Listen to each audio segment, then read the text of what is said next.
Hey you, yeah you who clicked on this video. Thanks for giving our channel a shot. And if you will, please do us the honor of watching the video all the way through. Appreciate it. Now onto the video. Moon Knight Episode 1, The Goldfish Problem. Let's get into it. So, I'm pleasantly surprised with this. So, in Episode 1, it opens up with a unknown person breaking glass and then taking that glass and pouring the shards into their shoes and then putting the shoes on and walking around that way. And the way that they really design the sound in this scene is just crazy because you can hear the subtle crunch of his feet on the glass, and it's just it really sets the tone for the episode. So then we go to a scene with our main character Steven, who wakes up tied to a post. Steven obviously has extreme OCD and paranoia, and he is on the phone. He's obviously single, and he's talking to his mother about his goldfish that has one fin. So we see that, on top of all his other mental issues, he's obviously very neurotic. He has various issues sleeping, or that's what you're led to believe by just seeing the scene. And he works at a museum gift shop in the Egyptology area in particular. Now you're thinking that he obviously has some sort of major role in the museum. Nope, he works at the gift shop. And the most curious part about this is like the conversations that he's having. In particular, he's having a conversation with a young lady who is, it seems to be very excited about their upcoming date, but Steven has no idea of what she's talking about, but he goes along with it because, hey, she's a pretty girl and he's Steven. So, they chop it up for as long as he can carry on the conversation without making a complete fool of himself. He gets, basically an attaboy from his very ridiculing boss. And then she basically says, but you're going to mess it up anyway, so let's move on. So, we know that he's been late for work a lot. And we also can see that he knows a lot about the various Egyptian gods, which will more than likely come in handy if you know anything about the Moon Knight character. So after work, we see Steven talking to a statue performer.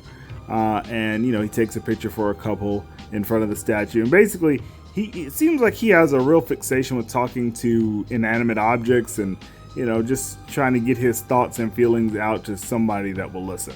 Aside from his mother, which we're not really sure actually exists, but I'll get into that later.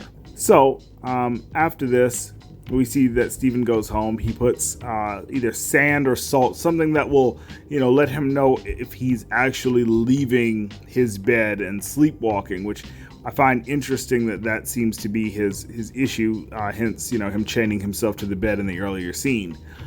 We also see that he's trying to stay awake. He seems like he has a morbid fear of sleeping because he can't trust his own memories, and that's understandable given the episode and just the character.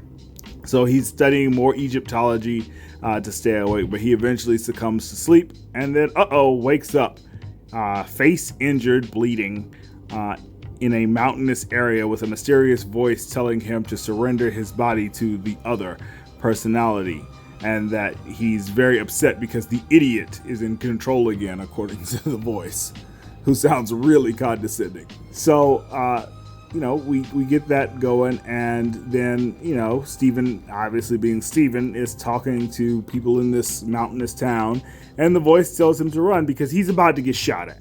So then Steven's running, and he gets to blend himself into the crowd. And we see the man that put the glass in his shoes. He's being played by Ethan Hunt. His name is Arthur, and it seems like he's some sort of cult leader in this town. And he is serving some goddess named Amit. I think that's how you say her name. And when he has his hands on another person who believes, essentially, the scale tattoo that's on his arm basically weighs the person to find out if they are righteous or unrighteous. And if they're righteous, I guess it lends them some sort of power, but if they are evil, then they just die like right on the spot. And that's what happens to this poor old lady who's convinced that she is a good person. And we obviously can see that according to this Amit god, is not the case. So then we see kind of the underlying business of this cult a little bit anyway, when one of the henchmen says that somebody has messed with one of the shipments, and then they are saying that the person that did it is still there. So this cult leader, having almost complete control over his subjects, says something in another language and makes everybody kneel. And since Stephen obviously doesn't know that particular language or what that command means, he's still standing like an idiot. And Arthur says that he's seen him before and calls Stephen a mercenary. And the voice tells Stephen not to give this jeweled scarab to Arthur. And Arthur just wants this to be over, so he's trying to give it to him, but some sort of invisible force is not allowing that, and in a really funny scene, just is not letting dude get the scarab. So every time Stephen tries to hand it to Arthur, like the hand just moves out of his way. It's hilarious. So the voice tells him to hold on to the scarab. Stephen escapes in a cupcake van of all things, and while Wake Me Up is playing in the background, which is just hilarious. And it's so funny, the self-deprecating humor of this scene. Even as Steven's driving, trying to get away, he gets flipped off by like this chicken farmer. It's just great. But meanwhile, like throughout the escape ride, he blacks out while being attacked, and wakes up having killed the henchman, whose dead corpse is just like in the back of the cupcake van.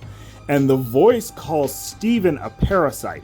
So we know that there are multiple personalities, especially if you know anything about the character. But what I really want to see is which character is actually the real person. Is Stephen a manifestation of a different personality, or is he in fact the original? And that's really where my interest lies in this particular series. I don't know about you guys, but I just really want to know who is real and who's not.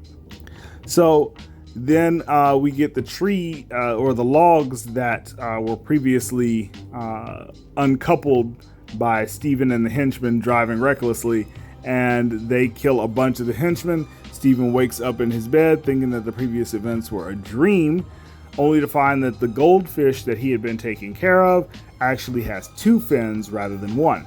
And he goes to the pet shop to complain. I don't know why you would complain, but I guess he's complaining that this is not his fish, and that the pet shop owner says that he's been there before and that they don't sell fish with missing fins. So then he realizes that he's late for his date, so he's scrambling to get to the restaurant thinking that the day is Friday when in fact it is Sunday. He is missing 2 days of time, which also kind of accounts for why the fish is different, because the other personality known as Mark, I do believe, is trying to keep some sort of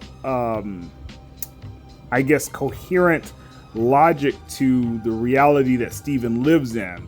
And so when Mark is gone for days at a time, it seems like the fish probably dies from like not being fed or whatever. So while we're at the restaurant, and Stephen realizes that it is in fact Sunday and not Friday, and that he has completely missed his date because he gets cussed out by the girl who he was supposed to be on the date with, even though he's at a steakhouse knowing that he's a vegan, he just goes for it and orders the steak.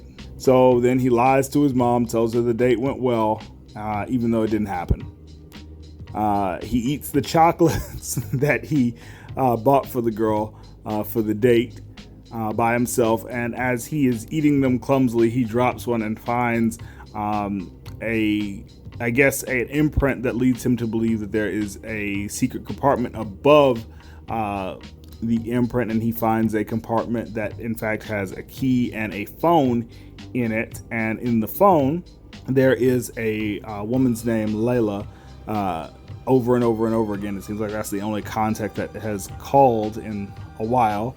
And so the phone rings. He talks to Layla briefly, but because Stephen's a moron, he doesn't know how to approach the conversation, and Layla is obviously not pleased with the fact that the person on the other phone is not Mark, but in fact Stephen.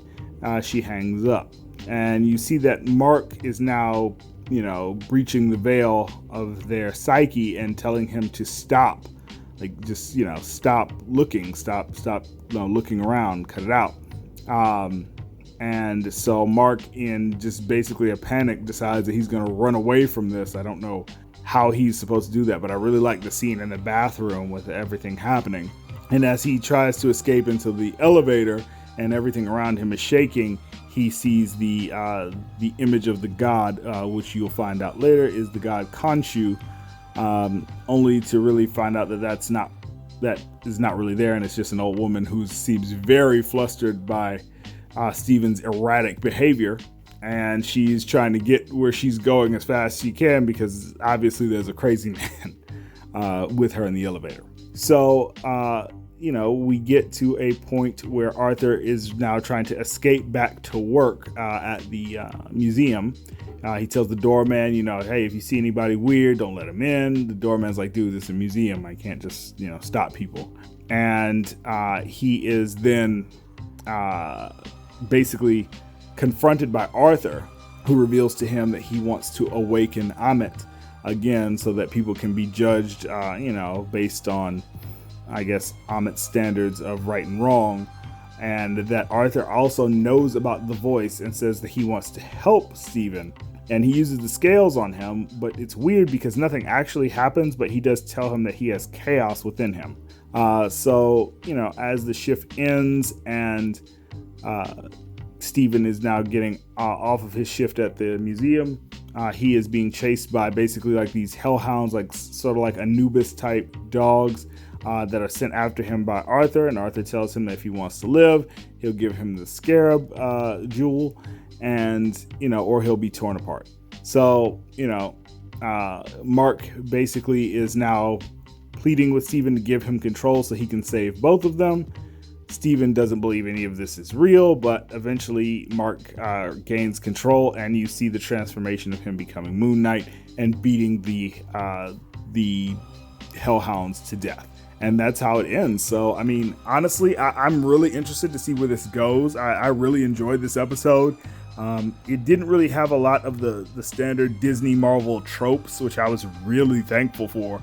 But we'll see how it goes. We've been fooled before with Disney Marvel's foolishness. So hopefully, I'm cautiously optimistic. But so far, I'm really enjoying this show. Oscar Isaac and Ethan Hawke have given a great performance in this first episode, and I'm really liking the characters. So we'll see what happens. But I'll see you guys next week for for episode 2. In the meantime, catch you on the next one. 8-Bit Heroes out. Peace. If you'd like to get a shout out on the channel, then hit that like button, maybe share it with a couple of friends, and do us the biggest honor of all, and subscribe to the channel so you can join the 8-Bit Heroes family. And while you're at it, hit that bell icon so you can be notified when our new videos come out.